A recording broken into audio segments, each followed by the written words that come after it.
ব্যবসায়ীবৃন্দ, সাংবাদিকবৃন্দ, প্রশাসনের লোকেরা এবং আল্লামা সাহেব কিবলা ফুলতলী রহমতুল্লাহি আলাইহির রেখে যাওয়া মর্দে মুজাহিদ, বীর মুজাহিদ, তালামে ইসলামিয়া কর্মী ভাইরা, আমরা যেখানে সমবেত হয়েছি একটি মাত্র উদ্দেশ্য নিয়ে, বাংলার সরকার কয়েক মানুষের প্ররোচনায় রাষ্ট্রধর্ম বহাল রাখবে কি রাখবে না এই বিষয়ে কোর্টের উপর আস্থা রেখেছে, ভরসা করেছে। কয়েক নাস্তিক এবং মুরতাদদের প্ররোচনায় এই বাংলাদেশে রাষ্ট্রধর্ম থাকবে না এরকম কোন কথা হতে পারে না। বাংলাদেশের 90% মুসলমান ওলিয়াউলিয়ারা এই বাংলাদেশে তাদের শরীরে তাজা রক্ত বিলিয়ে দিয়ে ইসলামকে প্রতিষ্ঠিত করেছেন।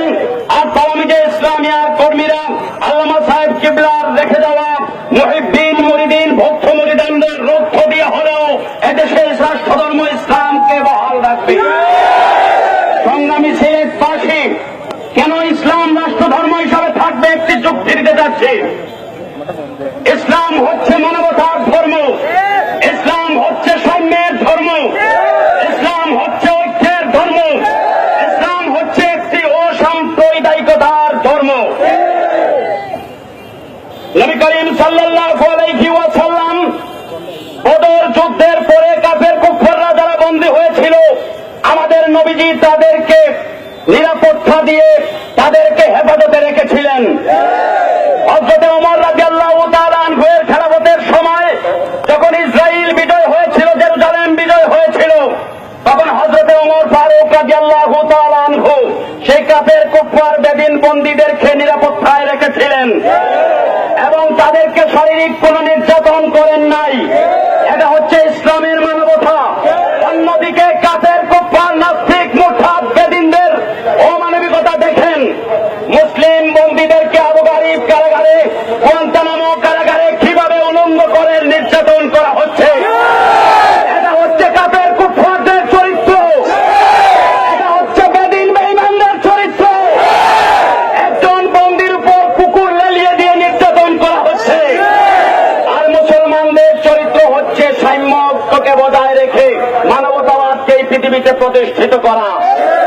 আমি বলতে চাই, বর্তমান সরকার শেখ হাসিনা, বঙ্গবন্ধু কন্যা, আপনার নাম নিতে হয়, আপনার নাম বারবার আমাদেরকে নিতে হচ্ছে এবং ঘৃণা ধরে নিতে হচ্ছে একটি কারণে, কয়েক নাস্তিক মুরতাদ বেদিনের প্ররোচনায় কেমনে আপনি মুসলমান হয়ে রাষ্ট্রধর্ম বাতিলের সিদ্ধান্তের ভার আদালতের উপর ন্যস্ত করেন। যদি আপনার শক্তি থাকে, যদি আপনার দলের শক্তি থাকে, যদি বেদিনদের শক্তি থাকে, সংসদে রাষ্ট্রধর্ম বাতিল করা হোক। আমাদের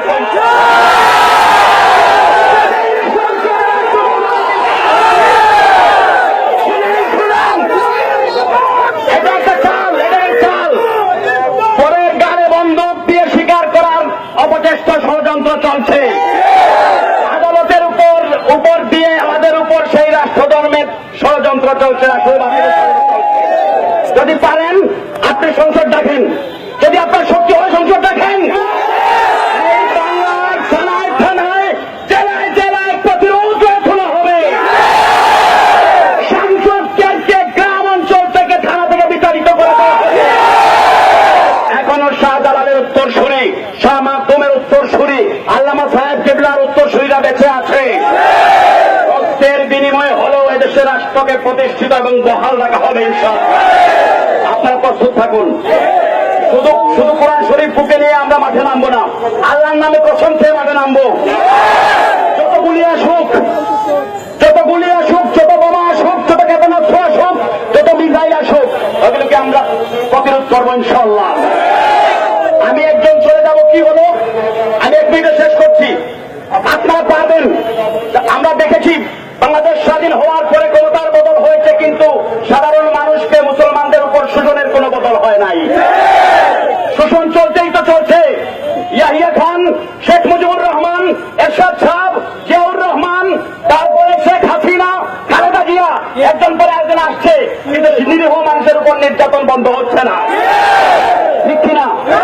আমি একজন মরে যাব, পারবেন আপনারা আমাকে ধরে নিতে পারবেন, ছেড়ে দিতে পারবেন, এই ছাত্র সমাজকে, তালামিদের কর্মীদেরকে ছেড়ে নিতে পারবেন, তাদেরকে ফাঁকি দিতে পারবেন, নির্যাতন করতে পারবেন, তাদের লাশ কুকুর দিয়ে খাওয়াইতে পারবেন, কিন্তু রাষ্ট্রধর্ম মুছতে পারবেন? প্রস্তুত থাকুন, প্রস্তুত থাকুন। আমাদের লাশ হয়তো কুকুরে খাবে খাক, কিন্তু রাষ্ট্রধর্ম এই জমিয়ে থাকবেই থাকবেই।